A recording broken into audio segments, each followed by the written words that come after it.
மாஸ்டர்கிட்ட எனக்கு பிடிச்ச விஷயம் என்னன்னு கேட்டால், இருப்பதை கொண்டு சிறப்பாக எடுக்கிறதுல மாஸ்டர் ரொம்ப முக்கியமானவர். எனக்கு வந்து சுந்தர் சி அண்ணன் சொல்லுவார், ஏய் சினிமாவில் மட்டும் பேய் ஏமாத்தாதியா, பேய் நம்மளுக்கு சம்பாதிச்சு தருவார் சுந்தர் சி. எதை வந்து எதிரியா நினைக்கிறானோ அதை விரும்பிட்டான்னு வச்சுங்களேன், அவன் நமக்கு அடிமை. ஆனால் இன்னைக்கு வந்து சோஷியல் மீடியா வந்து அவ்வளோ பவர்ஃபுல். ஒரு சாதாரண ரீல் போட்டாலே 1 லட்சம் 2 லட்சம் 3 லட்சம் மில்லியன் கணக்கில் வந்து நமக்கு வந்து வியூஸ் வருது.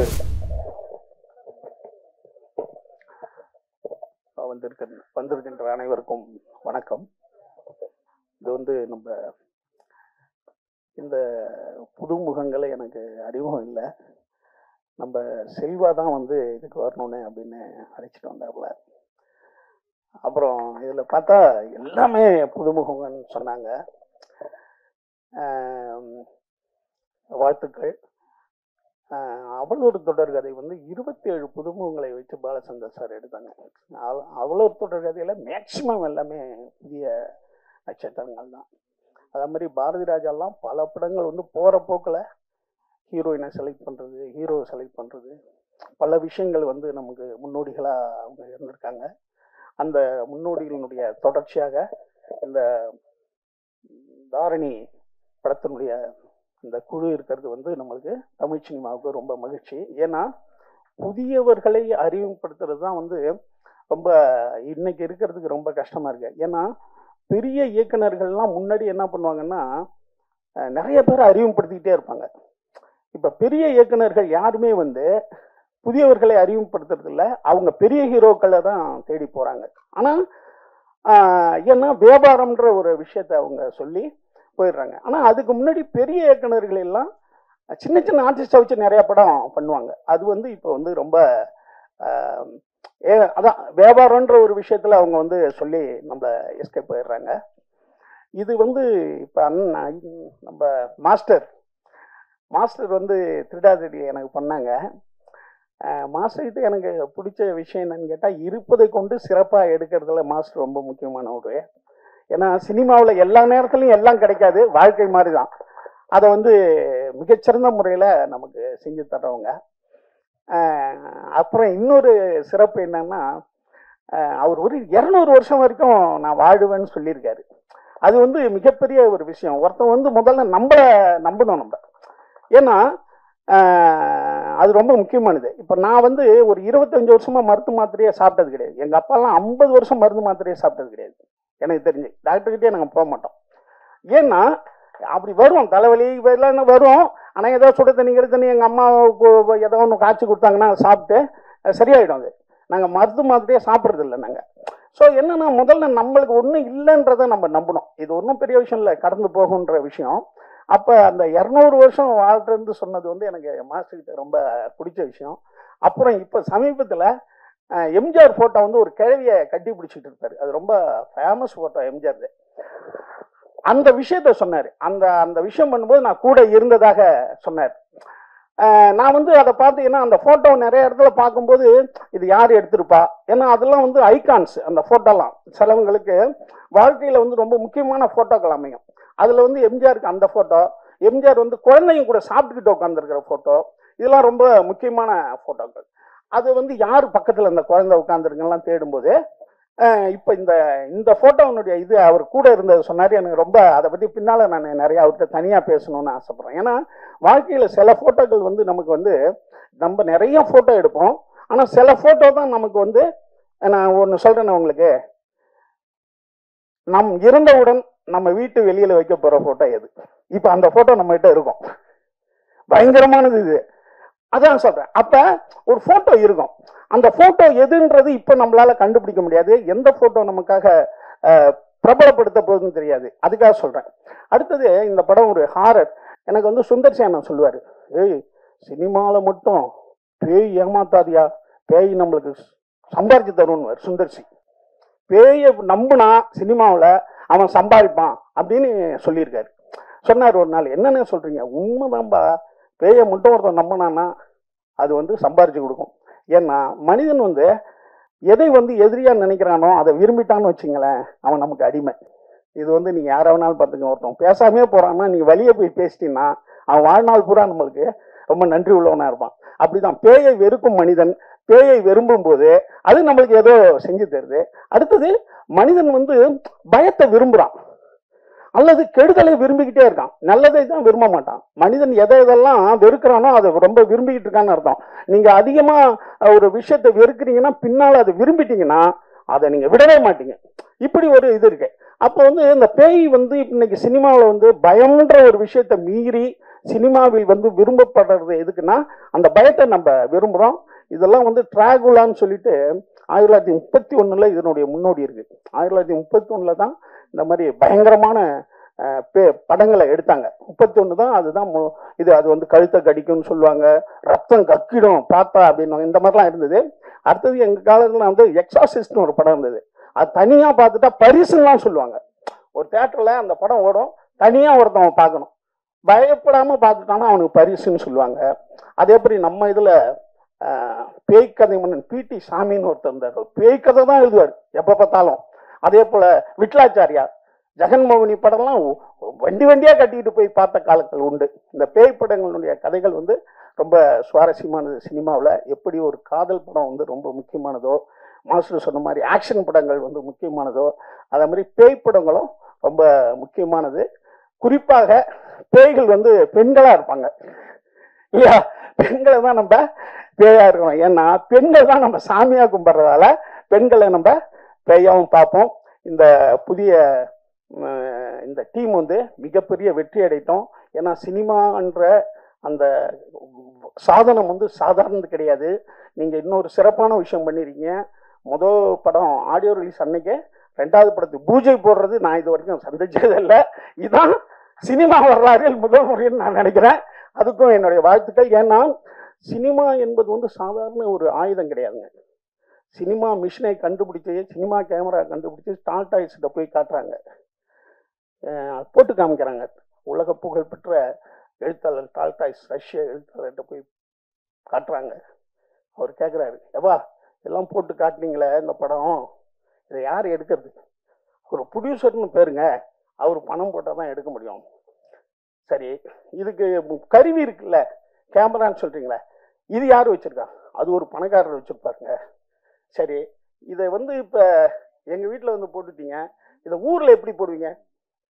அது தியேட்டர்னு ஒரு கட்டணும், அதுக்கு ஒரு பணக்காரர் வேணும். அப்போ டால்ஸ்டாய் சொன்ன ஒரே கருத்து, இதை எடுக்கிறவனும் பணக்காரன், இதில் வந்து கருவி வச்சிருக்கிறவனும் பணக்காரன், தியேட்டருக்காரனும் பணக்காரன், எல்லா பணக்காரர்களும் சேர்ந்து எப்படி ஏழைகளுக்கு நல்லது பண்ணுவாங்க? இது ஒரு பணக்கார தொழிலா இருக்குப்பா, இது ஏழைகளுக்கு நல்லது பண்ணுமான்னு கேட்டார் டால்ஸ்டாய். அதே மாதிரி காந்தி பார்த்த ஒரே படம் ராமராஜ்யம். அந்த படத்தை பார்த்து அவர் சொன்ன கருத்து என்ன தெரியுமா? இந்த சாதனம், அதாவது விஷுவல் மீடியா, வருங்கால உலகத்தை ஆளும், அதான் கையில வச்சிருக்கோம், ஆனால் அது நல்லவர்கள் கையில் மட்டுமா இருக்கும் அப்படின்னு ஒரு கொஸ்டினா போட்டார். அப்படி மிகப்பெரிய ஒரு சாதனம் வந்து விஷுவல் மீடியா. எம்ஜிஆர் சூப்பர் ஸ்டாரா இருக்காரு.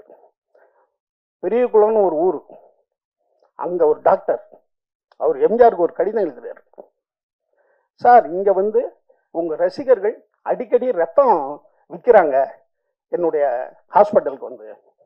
எம்ஜிஆர் ஏன்னு கேட்க சொல்றாரு. எம்ஜிஆர் படம் எப்பப்பெல்லாம் ஓடுதோ அவங்க கையில காசு இல்லைன்னா ரத்தத்தை வித்து போய் போய் படமாக்கான் எம்ஜிஆர் ரசிகன். இப்ப எம்ஜிஆர் அதுக்காகவே என்ன பண்றாரு, அங்க ஒரு கூட்டம் போட சொல்றாரு, ரசிகர்கள் கூட்டம்.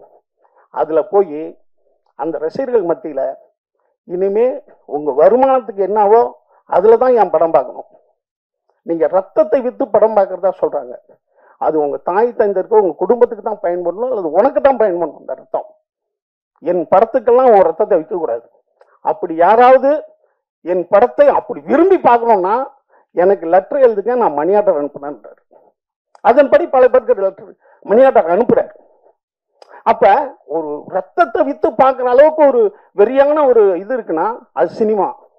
அதுதான் ஒரு முதலமைச்சர் ஆகுறாரு. அப்ப அப்படி ஒரு ஆயுதமான ஒரு தொழில் வந்து இந்த சினிமா தொழில்.